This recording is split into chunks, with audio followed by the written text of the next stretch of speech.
Pakistan this week میں ایک بار پھر خوش آمدید۔ تاجروں کا 28 اگست کو ملک بھر میں مارکیٹیں بند رکھنے کا اعلان۔ تاجر برادری کا کہنا ہے کہ ماہانہ ایڈوانس ٹیکس کے نام پر کوئی تاجر ٹیکس نہیں دے گا۔ بجلی کے بلوں نے عام آدمی اور تاجر برادری کی کمر توڑ دی ہے۔ مزید جانیں گے اس رپورٹ میں۔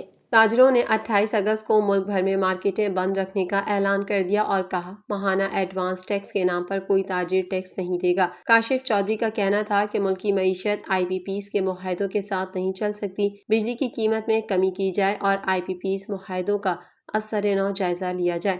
تفصیلات کے مطابق انجمن تاجران پاکستان 28 اگست کو ملک بھر میں ہڑتال کا اعلان کر دیا ہے۔ صدر انجمن تاجران پاکستان کاشف چودھری نے کہا کہ بجلی کے بلوں نے عام آدمی اور تاجر برادری کی کمر توڑ دی ہے۔ انہوں نے کہا کہ پاکستان افغانستان کی نسبت بھی مہنگی بجلی پیدا کر رہا ہے۔ ماہانہ ایڈوانس ٹیکس کے نام پر کوئی تاجر ٹیکس نہیں دے گا۔ اب دوائیوں اور اسٹیشنری پر سیلز ٹیکس لگا دیا گیا۔ امیر جماعت اسلامی پاکستان حافظ نعیم الرحمان نے ایک بار پھر بجلی کی قیمتوں میں کمی کا مطالبہ کرتے ہوئے کہا کہ ہمارے معاہدے کے 34 روز باقی ہیں۔ کوئٹہ جاؤں گا، اگر معاہدے پر عمل درآمد نہ ہوا تو ہر جگہ سے لانگ مارچ نکلے گا۔ مزید جانتے ہیں اس رپورٹ میں۔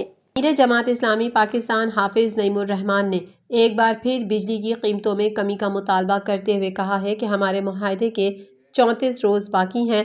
کل کوئٹہ جاؤں گا، اگر معاہدے پر عمل نہ ہوا تو ہر جگہ سے لانگ مارچ نکلے گا۔ کراچی میں پریس کانفرنس کرتے ہوئے امیر جماعت اسلامی پاکستان نے کہا کہ بلدیاتی حکومت کو 1.25 سال ہو گیا۔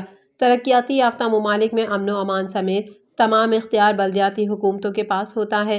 پنجاب میں ابھی تک بلدیاتی انتخابات نہیں ہوئے۔ سندھ میں بھی پیپلز پارٹی نے دھاندلی کر کے قبضہ کر لیا۔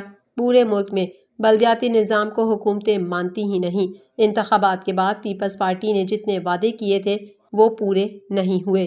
حافظ نعیم الرحمان نے کہا کہ ہمارے ساتھ کراچی کے ٹاؤن چیئرمین موجود ہیں۔ ایم کیو ایم اور پیپلز پارٹی نے آخر وقت تک کوشش کی کہ بلدیاتی انتخابات نہ ہوں۔ ہمارے پاس 9 ٹاؤن ہیں مگر بلدیاتی اداروں پر قبضہ کر لیا گیا۔ انہوں نے کہا کہ سب کے لیے یہ شہر روزگار کے مواقع پیدا کرتا ہے۔ پاکستان کی معیشت میں آدھا حصہ اس شہر کا ہے۔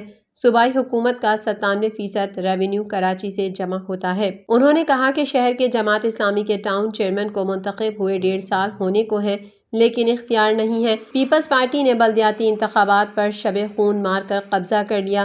Sindh solid waste management Karachi کا انچارج میئر انچارج ہوتا ہے لیکن صفائی ستھرائی نہیں اور کوئی توجہ نہیں ہے۔ واٹر بورڈ اور سیوریج پر کوئی اختیار نہیں ہے۔ ان کا مزید کہنا تھا کہ آئین میں جو اختیار بلدیاتی حکومتوں کو دیا گیا وہ نہیں دیا جا رہا۔ بجٹ کے 62% صوبوں کو جو ملتا ہے لیکن صوبائی حکومت اس میں سے بلدیاتی حکومتوں کو حصہ نہیں دیتی۔ امیر جماعت اسلامی نے صوبائی حکومت کو تنقید کا نشانہ بناتے ہوئے کہا کہ پیپلز پارٹی کی حکومت کی کارکردگی سندھ میں بارشوں سے نظر آتی ہے۔ پیپلز پارٹی کرپشن کر رہی ہے، اربوں روپے قرضے لے رہے ہیں، بتائیں وہ پیسے کہاں جاتے ہیں۔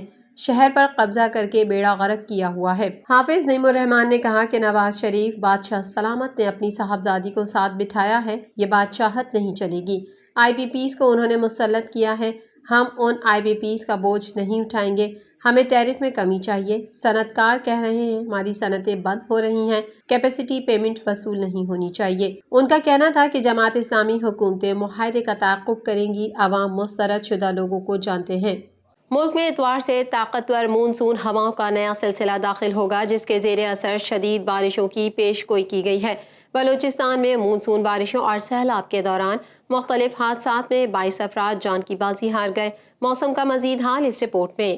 ملک میں اتوار سے طاقتور مونسون ہواؤں کا نیا سلسلہ داخل ہوگا جس کے زیر اثر شدید بارشوں کی پیش گوئی کی گئی ہے۔ بلوچستان میں مونسون بارشوں اور سیلاب کے دوران مختلف حادثات میں 22 افراد جان کی بازی ہار گئے۔ پی ڈی ایم اے کی رپورٹ کے مطابق جاں بحق ہونے والوں میں 1 خاتون اور 11 بچے بھی شامل ہیں جبکہ موسلادھار بارشوں کے دوران مختلف حادثات میں 13 افراد زخمی بھی ہوئے ہیں۔ پی ڈی ایم اے کی رپورٹ میں یہ بھی کہا گیا ہے کہ سیلابی صورتحال سے 102 ایکڑ پر فصلیں اور 35 کلومیٹر سڑکیں متاثر ہوئیں۔ طوفانی بارشوں کے باعث 7 پلوں کو نقصان پہنچا جبکہ صوبے میں بارشوں کے دوران 131 مویشی بھی ہلاک ہوئے ہیں۔ رپورٹ میں کہا گیا ہے کہ بلوچستان میں مونسون بارشوں میں 1 جولائی سے اب تک 5448 افراد متاثر ہوئے جبکہ طوفانی بارشوں سے 158 مکانات مکمل منہدم اور 622 مکانات کو جزوی نقصان پہنچا ہے۔ محکمہ موسمیات کے مطابق 26 سے 29 اگست کے دوران ملک کے جنوبی علاقوں میں شدید بارشوں کا امکان ہے بنگال سے ہواؤں کا سلسلہ پاکستان کے جنوبی علاقوں میں داخل ہوگا۔ 25 سے 29 اگست کے دوران کراچی، ٹھٹھہ، بدین، سجاول، عمرکوٹ، مٹھی، میرپور خاص، سکھر، سانگھڑ اور سندھ کے دیگر مقامات پر معمول سے تیز موسلادھار بارشوں کا امکان ہے۔ محکمہ موسمیات کے مطابق موسلادھار بارشوں سے بلوچستان کے مختلف مقامات پر ندی نالوں میں طغیانی کا خطرہ ہے۔ تیز بارشوں سے اسلام آباد، راولپنڈی، وسطی پنجاب کے نشیبی علاقوں کو بھی خطرہ بتایا گیا ہے۔ اسی طرح گلگت بلتستان، بالائی، KPK میں لینڈ سلائیڈنگ کا خطرہ ہے۔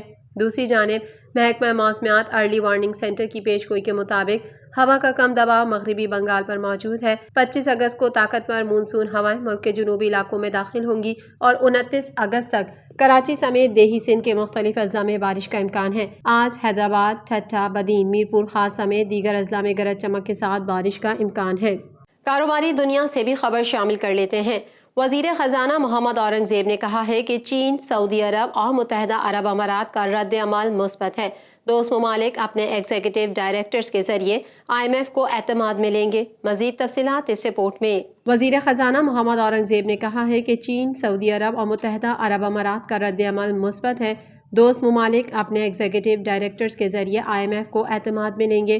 نجی چینل سے خصوصی گفتگو کے دوران محمد اورنگزیب نے کہا ہے کہ پاکستان کو IMF پروگرام کے 37 ماہ میں $3 ارب کی بیرونی فائنینسنگ درکار ہے۔ رواں سال پاکستان کو $2 ارب کی بیرونی فائنینسنگ کی ضرورت ہے۔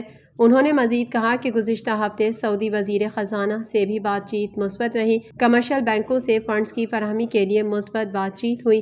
بین الاقوامی ایجنسیوں کی جانب سے ریٹنگ بہتر ہونے سے کمرشل بینکوں کا رد عمل مثبت ہے۔ محمد اورنگزیب نے کہا ہے کہ پرامید ہیں کہ ستمبر میں IMF کا بورڈ منظوری دے گا۔ IMF سے ہر دوسرے روز بات چیت ہو رہی ہے۔ تاجروں سے ٹیکس وصولی کے لیے حکومت پرعزم ہے۔ وزیر خزانہ محمد اورنگزیب کا کہنا ہے کہ SBA کے وقت بھی شور مچایا گیا کہ IMF منظوری نہیں دے گا۔ اب بھی ایسے ہی شور مچایا جا رہا ہے کہ اسٹاف لیول معاہدے کی منظوری نہیں ہوگی۔ ماضی کی طرح اس مرتبہ بھی IMF بورڈ پروگرام کی منظوری دے گا۔ انہوں نے کہا تاجروں سے ٹیکس لے کر سہولتیں بھی فراہم کریں گے۔ تاجروں سے ٹیکس وصولی کے لیے تمام اسٹیک ہولڈرز کو اعتماد میں لیا ہے اور لے رہے ہیں۔ پاکستان دس ویک میں فی الحال اتنا ہی۔ مزید خبروں کے ساتھ اگلے ہفتے پھر حاضر ہوں گے۔ جب تک کے لیے اپنی میزبان کو اجازت دیجیے۔ اللہ حافظ۔